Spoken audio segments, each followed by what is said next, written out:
अस्सलामुअलैकुम, programmer Cheema here.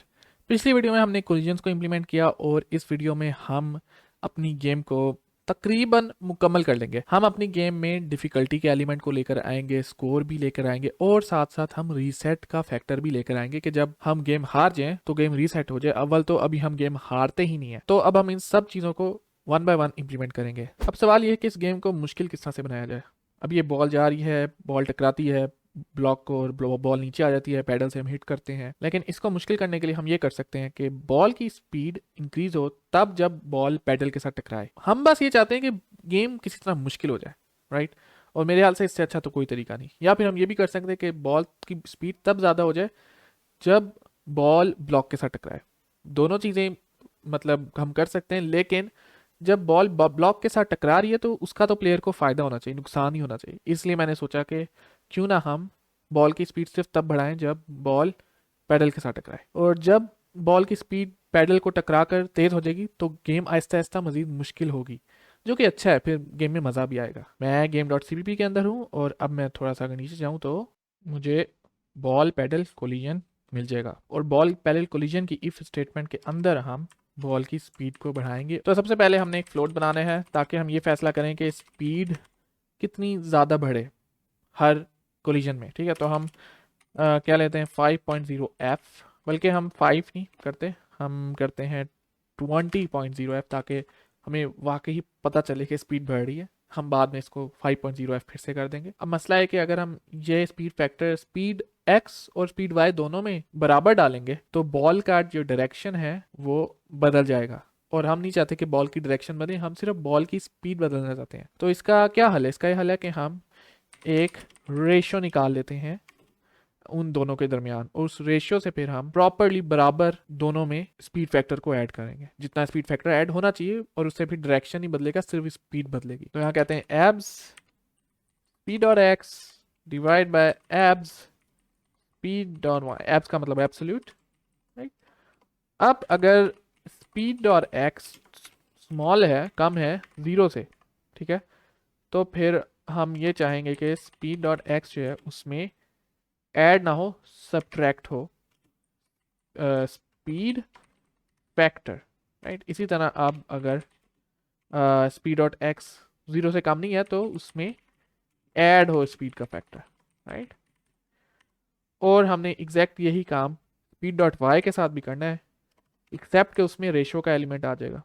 तो मैं यहाँ वाई वाई वाई करता हूँ और यहाँ मल्टीप्लाई करते हैं रेशियो से स्पीड फैक्टर को। तो इससे क्या होगा कि 20.0 एफ स्पीड बढ़ेगी बॉल की तब जब बॉल पैडल के साथ कोलाइड करेगी। ये गेम है, मैं क्लिक करता हूँ, और आपने गौर किया स्पीड बढ़ी या नहीं किया गौर? हम्म थोड़ा सा खेलते हैं ताकि वाकई हमें एहसास हो कि स्पीड बढ़ रही है। और गेम मुश्किल हो रही है आहिस्ता आहिस्ता, बहुत मुश्किल हो रही है, बल्कि बहुत तेज़ी के साथ बॉल की स्पीड बढ़ी है, जो कि नहीं था होना चाहिए। इसलिए मैं 5.0 प्रेफर करूँगा 20.0 एफ की बजाय। ओह भाई, अब ऐसे हारूंगा तो नहीं, क्योंकि हमने लूज कंडीशन डाली ही नहीं, हमने रीसेट वाला फैक्टर नहीं डाला अभी गेम के अंदर। तो मैं यहाँ स्पीड फैक्टर को 5.0 एफ कर रहा हूँ। ये speed factor by the way हम इसको बल्कि कट करके हम गेम डॉट एच के अंदर भी डाल सकते हैं, अगर आप ये प्रेफर करें तो। और इसको इनिशियलाइज इधर करने की बजाय कंस्ट्रक्टर में इनिशियलाइज करूँ तो बेहतर है।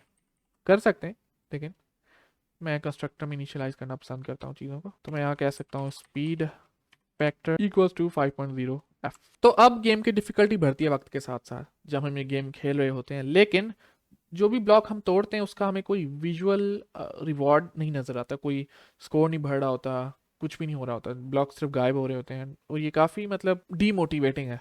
स्कोर जो है बड़ी ज़रूरी चीज़ है, और मेरे ख्याल से हर दूसरी गेम में स्कोर होता है, तो लिहाजा हम स्कोर को इग्नोर नहीं कर सकते।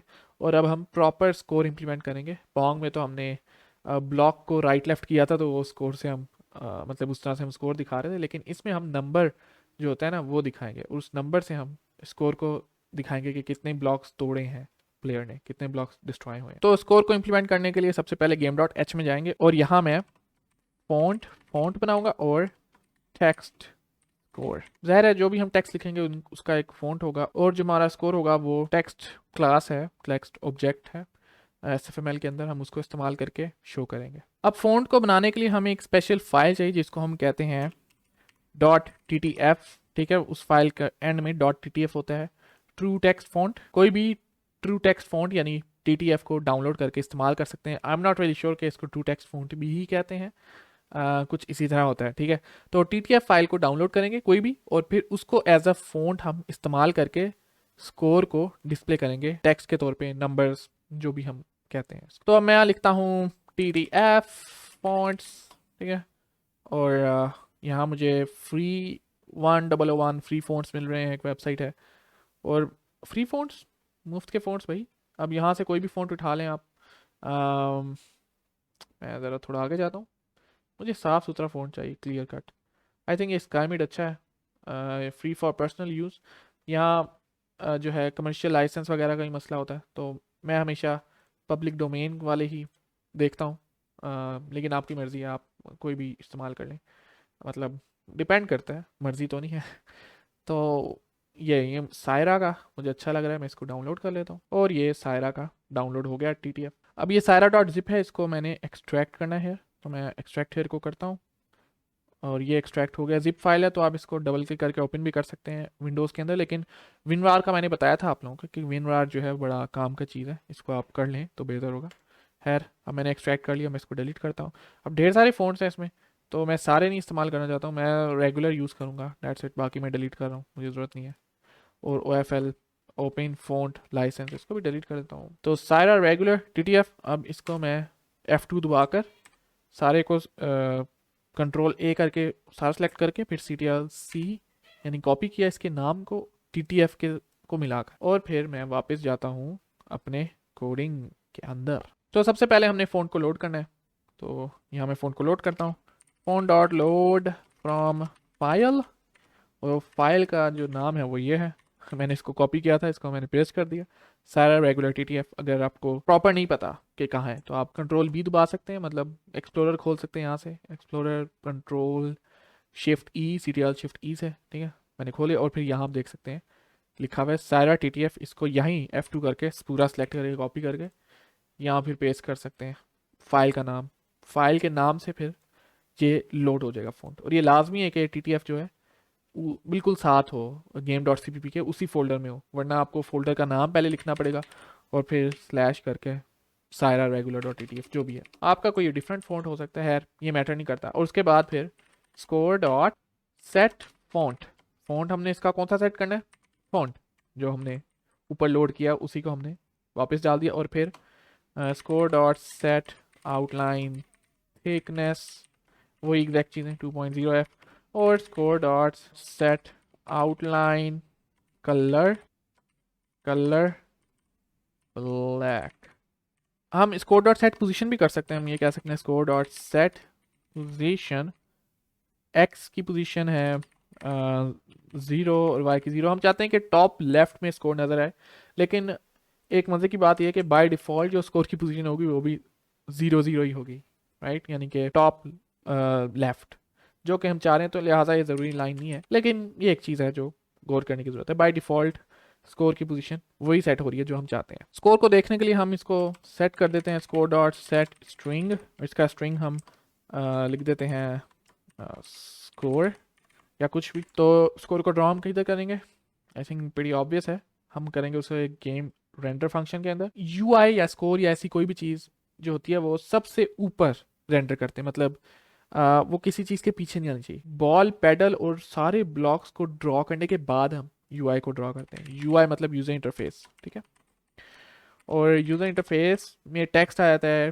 फिर कुछ इमेजेस भी आती हैं, मतलब UI जैसे हेल्थ बार्स, ऐसी कोई भी चीज़ जो बहुत ज़रूरी है, जो प्लेयर को लाजमी पता हो, तो वो चीज़ें आखिर में ही ड्रॉ होती हैं। तो यहाँ मैंने स्कोर को आखिर में ड्रॉ किया ताकि स्कोर के ऊपर ब्लॉक्स ना ड्रॉ हो जाएं या बॉल ना ड्रॉ हो जाए। तो आप ये देख सकते हैं टॉप लेफ्ट में स्कोर लिखा आ रहा है, और ये वही फ़ॉन्ट है जो हमने डाउनलोड किया 1001 फ्री फ़ॉन्ट्स की वेबसाइट से, सायरा डॉट रेगुलर TTF जो भी है, और ये स्कोर लिखा आ रहा है क्योंकि हमने कंस्ट्रक्टर के अंदर स्कोर का स्ट्रिंग सेट कर दिया। खैर, अभी हम इसका 0 सेट करते हैं क्योंकि हम ज़ाहिर है 0 से 1 2 3 4 and so on so fourth हम चेंज करेंगे। तो अब सवाल ये आता है कि स्कोर को हमने इंक्रीमेंट या बढ़ाना किधर है, और वो हम कब बढ़ाते हैं। हम स्कोर को सिर्फ तब बढ़ाते हैं जब वो ब्लॉक से टकराए। जाहिर है कि प्लेयर ने ब्लॉक को तोड़ा तो उसको स्कोर मिला, सिंपल एज दैट। तो अब मैं नीचे जाता हूँ और बॉल ब्लॉक कोलिजन में जाता हूँ, राइट। ये बॉल ब्लॉक कोलिजन है और यहाँ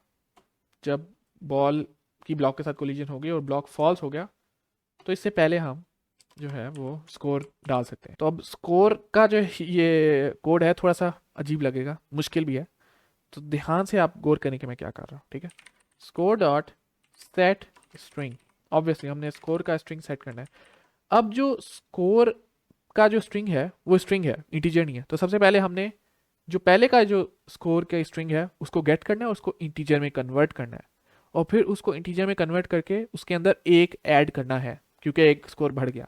एंड स्कोर इन इंटीजर, ठीक है, यानी कि नंबर। तो हम यहाँ कहते हैं स्कोर डॉट गेट स्ट्रिंग। अब ये इंटीजर नहीं है और इंटीजर के लिए एक फंक्शन है s2i, s2i यही उस फंक्शन का नाम है। सी प्लस प्लस कभी कभार काफ़ी मज़ाही हो जाती है। तो std यानी कि स्टैंडर्ड लाइब्रेरी से एक फंक्शन हम यूज़ कर रहे हैं जिसको हम कहते हैं s2i, यानी कि string to to int s2i, और उसके अंदर एक ऐड कर देना है, मतलब बाद में ऐड करना है। तो अब यहाँ करते हैं score in integer plus equal to 1, 10 भी कर सकते हैं, जितना मर्जी आप स्कोर सेट करना चाहें। यहाँ हमने इंटीजर बनाया स्ट्रिंग में से जो हमें मिला और फिर हमने उसमें एक ऐड कर दिया, जितना मर्जी स्कोर ऐड कर दिया, और अब हमने वापस स्कोर इन इंटीजर को स्ट्रिंग में कन्वर्ट करना है ताकि हम सेट स्ट्रिंग कर सकें स्कोर का। तो हम यहाँ कह देते हैं std टू स्ट्रिंग, अगेन फिर से स्टैंडर्ड का फंक्शन टू स्ट्रिंग, और नेम स्पेस है ये std, मैंने आपको पहले ही बताया था। तो अब ये ब्रैकेट्स में हम लिख देते हैं स्कोर स्कोर इन इंटीजर, और वो अब स्ट्रिंग में कन्वर्ट हो जाएगा और फिर स्कोर का जो स्ट्रिंग होगा वो नए स्कोर में सेट हो जाएगा। अब प्रॉब्लम ये है कि ये कोड अभी भी सही नहीं चलेगा, वो इसलिए क्योंकि SFML का भी अपना एक स्ट्रिंग है, ठीक है। तो पहले SFML के स्ट्रिंग को कन्वर्ट करना है स्टैंडर्ड के स्ट्रिंग में। आई नो ये थोड़ा सा अजीब है but that's how C plus plus is. कभी कभार सी प्लस प्लस बहुत अजीबोगरीब हो जाती है। तो स्कोर के स्ट्रिंग को पहले कास्ट करना है, ठीक है, कि ये है std string, right, it's an std string. और जो s2i का फंक्शन है वो सिर्फ अरे ऑफ करेक्टर्स के साथ काम करता है। तो स्ट्रिंग जो है बेसिकली एक क्लास है और वो एक अरे ऑफ करेक्टर्स है, लेकिन क्लास के अंदर है अरे ऑफ करेक्टर्स। तो हम चाहते हैं कि क्लास से बाहर निकल आए करेक्टर्स की अरे, और फिर उसके ऊपर स्ट्रिंग टू इंट का फंक्शन काम करेगा। हाँ बस ऐसा ही है। तो अब इसको पहले जब स्टैंडर्ड स्ट्रिंग में कन्वर्ट किया उसके बाद हम इसको कह सकते हैं कि dot C S T R, यानी कि करेक्टर स्ट्रिंग। तो इससे हमारा स्कोर इन इंटीजर निकल आएगा। ऑलराइट, हमारी बोर्ड, हमारा बॉल, कम से कम प्रोग्राम तो चल गया। अब इसको क्लिक करते हैं और टडा, हमारा स्कोर बढ़ा है। बॉल जो है वो ब्लॉक के साथ कोलाइड करती है, ब्लॉक खत्म होता है और एक स्कोर मिल जाता है। तो डेट सेट, स्कोर सेट हो गया। लेकिन अब जब बॉल टकराती है नीचे तो हम हारते नहीं है। तो उस हारने की जो कंडीशन है उसके साथ रीसेट का फंक्शन भी एसोसिएट करता है कि जब हम हार गए तो गेम रीसेट हो जाए और फिर से स्टार्ट हो जाए, क्योंकि हम हार गए ना। हमने गेम डॉट सीपीपी में भी कुछ नहीं करना, हमने पहले गेम डॉट एच में जाना है और यहाँ एक रीसेट का फंक्शन बनाना है। तो वो मैं कंस्ट्रक्टर के फंक्शन के बाद यहाँ रीसेट का फंक्शन की डिक्लेरेशन कर लेता हूँ। रीसेट, इसको कॉपी करता हूँ और गेम डॉट सीपीपी में जाता हूँ और कंस्ट्रक्टर के बाद, बल्कि डिस्ट्रक्टर के बाद यहाँ पेस्ट करता हूँ रीसेट। और ये रीसेट जो है गेम का फंक्शन है, तो गेम और डबल कॉलम्स जो है वो पीछे लगाने हैं रीसेट के। और अब यहाँ हम रीसेट करेंगे, लेकिन उससे पहले हम ये डिसाइड कर लें कि रीसेट करना किस तरफ है। तो इसको हम हटा देते हैं स्कोर डॉट सेट स्ट्रिंग को, और वो हम रीसेट में डाल देते हैं, क्योंकि जब रीसेट होगा तो स्कोर वापस 0 हो जाएगा। और यहाँ हम रीसेट का फंक्शन डाल देते हैं, राइट, कि कंस्ट्रक्टर जब गुजर जाए तो एक दफ़ा रीसेट वैसे ही हो जाए, क्योंकि हम चाह रहे हैं कि स्कोर का जो सेट स्ट्रिंग है वो 0 हो जाए। वैसे तो हम कर नहीं रहे थे, तो एक दफ़ा रीसेट बाय डिफ़ॉल्ट शुरू में हो जाना चाहिए। रीसेट हमने तब करना है जब बॉल जो है वो बाउंड्री, बॉटम बाउंड्री को टच करे, राइट। तो अब हम जाते हैं बॉल बाउंड्री कोलिजन के कोड में, और जो बॉटम वाला है वो कौन सा है इसमें, आई थिंक वो ये वाला है, ठीक है। तो ये बॉटम बाउंड्री की कोलिजन को हैंडल कर रहा है कोड। और अब हम यहाँ लिख देते हैं, बल्कि अब हमें बिल्कुल भी ज़रूरत नहीं इसकी। हम यहाँ कहते हैं रीसेट, दैट्स इट। तब हम गेम रीसेट के फंक्शन को प्रॉपरली इंप्लीमेंट करते हैं। अभी सिर्फ हमने स्कोर को 0 सेट किया। हम ये भी चाहते हैं कि बॉल की जो स्पीड है वो वापस 0 हो जाए, दोनों स्पीड्स। जब बॉल की स्पीड 0 होगी तो अल्टीमेटली बॉल है वो पैडल के ऊपर आ जाएगी, मतलब वही position, top middle, top centre. और ये कि ब्लॉक्स जो हैं वापस वो ट्रू हो जाएंगे। तो इसको कट कर देते हैं, इसकी तो ज़रूरत ही नहीं, राइट। और यहाँ हम स्पीड वेक्टर हम ये भी कर सकते हैं, बल्कि ये बेहतर है, इसी को कट करते हैं। लेकिन पहले हम यहाँ पेस्ट कर लेते हैं इसको। ये हमने ब्लॉक्स को ट्रू कर लिया जो 0 से 160 वाले थे, ट्रू हो गए। इस तरह भी हम कर सकते हैं, लेकिन वो ज़्यादा बेहतर तरीका है कि हम वेक्टर जो है इसमें डाल दें। इसको यहाँ से हटा देते हैं और यहाँ इसको सेट कर लेते हैं। आई थिंक इस तरह से गेम पूरी की पूरी रीसेट हो जाएगी। इससे सिंपल नहीं हो सकता। ओके तो ये हमारी गेम, मैं क्लिक करता हूँ, मुझे स्कोर मिल रहा है, ग्रेट। और बॉल की स्पीड भी बढ़ती है जब बॉल पैडल के साथ टकराती है। डिफ़िकल्टी भी है यानी कि। और गेम तकरीबन प्रॉपर फील हो रही है। लेकिन अब मैं हारने वाला हूँ, ठीक है। मैं बल्कि हारता हूँ थोड़ा सा खेल कर, ठीक है। फ़ौरन नहीं हारना चाहिए, गलत होता है। अब मैं हार रहा हूँ, देयर यू गो, मैं हारा हूँ। और गेम प्रॉपर रीसेट हो गई, स्कोर 0 पे सेट हो गया, ब्लॉक्स वापस आ गए और बॉल जो है वो पैडल के ऊपर बैठ गई। और बॉल पैडल के ऊपर क्यों बैठ रही है, हालांकि मैंने ऐसा कोई कोड नहीं लिखा। अगर आप देखें तो मैं थोड़ा नीचे करता हूँ, यहाँ कोई ऐसा कोड नहीं है कि जो कह रहा है कि बॉल को पैडल के ऊपर रखो। और वो इसलिए क्योंकि बॉल की जो कि वाई स्पीड 0 है, तो लिहाजा बॉल की पोजीशन ऑटोमेटिकली पैडल के ऊपर सेट हो जाती है। एक दफ़ा मैं दिखा देता हूँ, अभी हमने इसमें मज़ीद काम करना है। That's the entire game. एक ही फाइल में सारी गेम बना दी और एक ही क्लास के अंदर हमने ये सारा कुछ इम्प्लीमेंट किया। लेकिन जो हमारी नेक्स्ट गेम होगी स्पेस इन्वेडर्स, उसमें हमने मल्टीपल क्लासेस और मल्टीपल फाइल्स के अंदर पूरी की पूरी गेम को इम्प्लीमेंट करना है। That's it. अपना अपने घर वालों का ख्याल रखें और खुश रहें। मिलते हैं अगली वीडियो में और आखिरी ब्रेकआउट की वीडियो में। अल्लाह हाफिज़।